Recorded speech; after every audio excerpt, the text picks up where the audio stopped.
OM5 et la télévision des Outre-mer, on est ravis de recevoir des gens de chez nous, alors qu'ils viennent de Réunion, de Guadeloupe, de la Guyane, de Polynésie ou de Nouvelle-Calédonie. Et puis, à côté de ça, nous avons aussi des invités qui ont fait ces îles. Jacques Martel, par exemple, qui est mon prochain invité. Alors, il est le thérapeute des îles, parce qu'il vit sur une île. Nous sommes en Île-de-France, donc ça tombe bien, il est encore sur une île, mais il a aussi voyagé à La Réunion, à l'île Maurice. Il est bientôt invité en Guadeloupe, mais il est déjà allé là-bas. Et alors, il est le thérapeute des îles, mais pas seulement, peut-être que vous avez déjà entendu parler de lui. Et notamment, il est l'auteur du Grand Dictionnaire des malaises et des maladies. C'est un livre qui a été lu par plus d'1 million de personnes. Jacques, bonjour. Bonjour Lénaïque, ça me fait plaisir de te revoir. C'est vrai, je ne l'ai pas dit, mais je vous avais reçu sur mon émission à Tahiti. Oui, sur 2 émissions, je me souviens. Absolument. Oui, ça avait été merveilleux. Ça a été une expérience extraordinaire parce que c'était une première fois pour vous, Tahiti.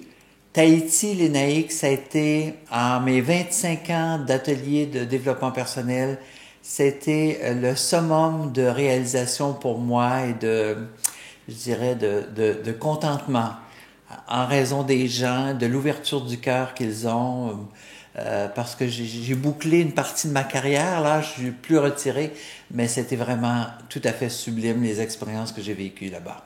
Et alors, ça marchait tellement bien que vous receviez les gens ou dans une mairie ou dans un hôtel, et oui. Il y avait énormément de monde, il n'y avait plus de place dans les salles la plupart du temps. Oui, c'est ça. Les gens attendaient dans les couloirs, c'est quand même extraordinaire. Oui, des fois, ils me voyaient même pas en train de faire la conférence parce que la sécurité faisait qu'on ne pouvait pas entasser plus les gens que ça, mais ils écoutaient quand même ce que je disais. Et alors, qu'est-ce que vous leur disiez, justement? Je parlais des choses comme soit des malaises et maladies, d'autres principes. Je dirais spirituels, mais quand je dis spirituel, attention ici, hein. Spirituel et religieux, faut pas mélanger.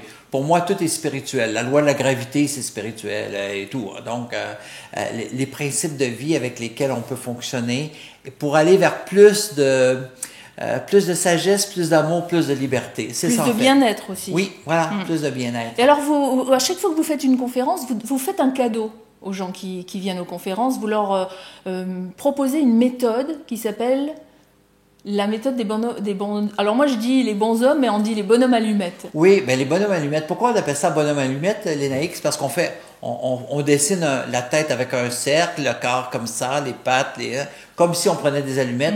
Alors cette technique qui est très très populaire et très efficace permet de couper les liens d'attachement conscients ou inconscients avec les gens ou les situations. Attention, l'attachement n'est pas de l'amour. Si je fais les bons hommes allumettes avec, par exemple, ma partenaire de vie, et que je coupe... Je vais pas me séparer de ma partenaire de vie. C'est ça, et je coupe pas l'amour, je coupe l'attachement. Et quand je coupe l'attachement, il y a plus d'amour dans la situation. Alors, il y a plein d'exemples qui peuvent paraître miraculeux, qui arrivent suite à cet exercice. Mais en fait, ce qui est miraculeux, c'est le subconscient, la façon dont le subconscient fonctionne. Et ça, les gens, ils ont 2 vidéos, 59 minutes qu'on peut retrouver sur votre site, mon site perso, www.jacquesmartel.com. Alors, vous avez les 2 vidéos, le cours au complet. Et maintenant, c'est sur les plateformes de Dailymotion. Et YouTube aussi, on peut retrouver cette vidéo. YouTube et Vimeo aussi, qu'on les a installés. Donc ça, c'est une chose, les bonhommes allumettes. Alors, il y a le Grand Dictionnaire des malaises et des maladies. Il y a un livre qui va être disponible l'année prochaine, en janvier, qui va parler du Reiki. Oui, alors il sort... Parce que vous êtes maître Reiki aussi. Oui, depuis 93, donc en collaboration avec Jean-Jacques Robinet, qui est surtout en France, mais qui va à La Réunion, lui aussi, l'île Maurice et Tahiti. Donc, on le fait en collaboration, les deux, et il sort au Québec en novembre, mais il va être disponible en Europe fin janvier, début février. Et par rapport à tous les livres sur le Reiki, qu'est-ce qu'il y a de différent avec celui-ci? Oui, on voulait quelque chose de différent. Oui. Mais moi, quand je regardais, voilà, ça veut dire, il y a à peu près plus que la moitié du livre, on est en channeling avec Mikao Usui. Et qui est? Qui est le fondateur du Reiki. D'accord. Hein?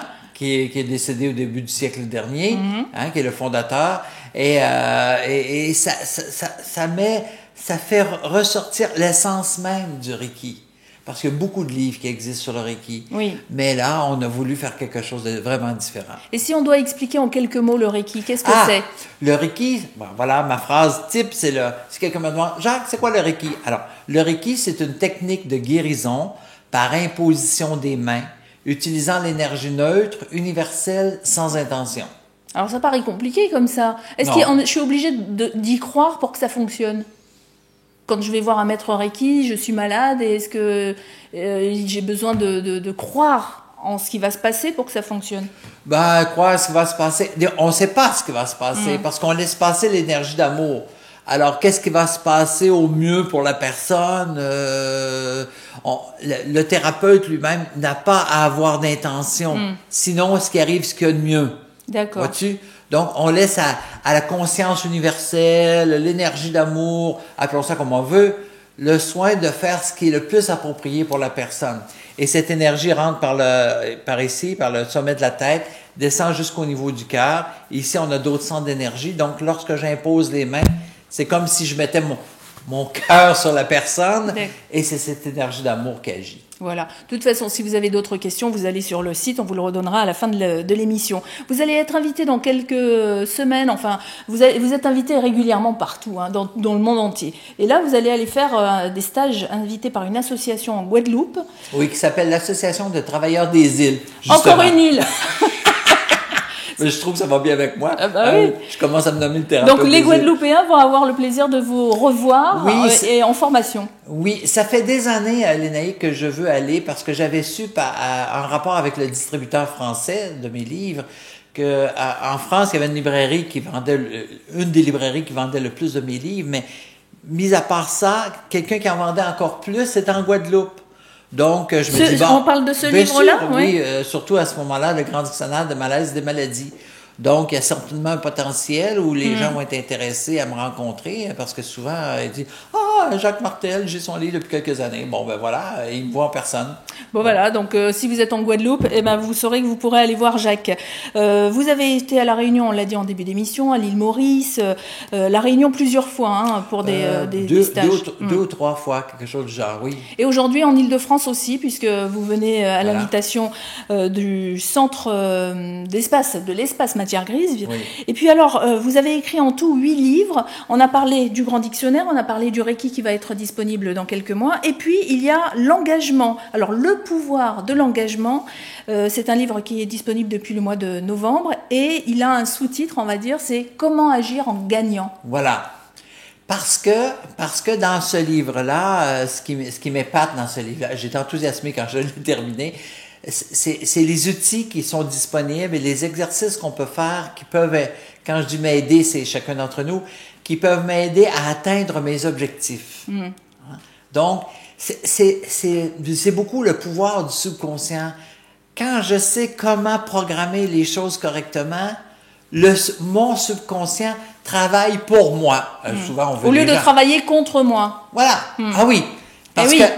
Parce qu'on peut le faire travailler contre soi et on inconsciemment. Oui, parce qu'on s'en rend pas compte. Alors, si je programme mon subconscient correctement, il va travailler pour moi, pour m'attirer les situations, les gens, les situations que j'ai besoin pour arriver à mon but, quel qu'il soit. Comme si je programme pour mon subconscient de gagner, je sais pas moi, 100 000 euros par année. Ben, que je lui demande 100 000 euros ou 1 million, ben, c'est juste une commande différente. Voilà, mais c'est une programmation. Mais alors, je peux la déprogrammer en disant, oui, je veux gagner, par exemple, 100 millions d'euros, et après, oui, mais de toute façon, ça va pas marcher. Ça, c'est une déprogrammation. Alors, dans le livre, on explique, il faut que je le mérite, il faut que je pense que je le mérite, il faut que ci ou ça, pour bien programmer comme il faut, mon ordinateur, hein, alors que mon cerveau, c'est un ordinateur de 5e génération, hein, qui est extrêmement puissant. Mais encore faut-il faire les bonnes connexions et j'ai le subconscient qui travaille pour moi. Oui, parce qu'en fait, on fait plein de programmations tout le temps et ça, on n'en a pas conscience. Donc, en lisant ce livre, on peut prendre conscience de toutes les programmations qu'on fait au jour le jour, par exemple. Oui, prendre conscience des programmations et prendre conscience aussi des exercices que je peux faire pour m'amener ce que je veux dans ma vie. Alors, ce que je veux, on a parlé d'argent, mais ça peut être aussi un travail, ça peut être une maison, ça peut être... Oui. Et dans ce livre-là, exceptionnellement, au début, j'ai fait une note à l'auteur pour avertir que je parlerais de plusieurs exemples de ma vie privée qui n'étaient pas le cas dans les autres livres. Moi, les choses que j'ai voulu dans ma vie, à chaque fois que j'ai dit un jour, ça arrive. Donc, quand je dis un jour, j'irai au Canada, ça va arriver parce que c'est une programmation que je me fais. Oui, tu peux dire au Québec aussi. Ah oui. Alors un jour, je vais aller au Québec. Aller voir l'été indien. Donc oui. c'est comme ça que ça marche les programmations en fait. Oui, ben là j'explique que moi je disais un jour parce que je connaissais pas nécessairement comment fonctionne, mais faut avoir une formulation quelque peu différente.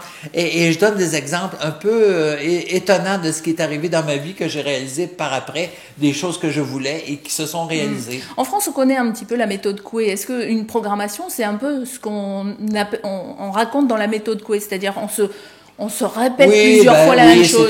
C'est en corrélation avec ça. C'est en corrélation, mais on oublie, hein. Et on oublie que Antoine Coué, c'est ça? Coué était plus efficace avec ses clients que même Freud. Oui. Et la différence provient du fait que Freud, lui, a publié. Oui. Donc, ce qui a amené Freud à être plus connu que Coué. D'accord. Même si Coué était plus efficace. Mais alors, toutes ces méthodes ont la même base.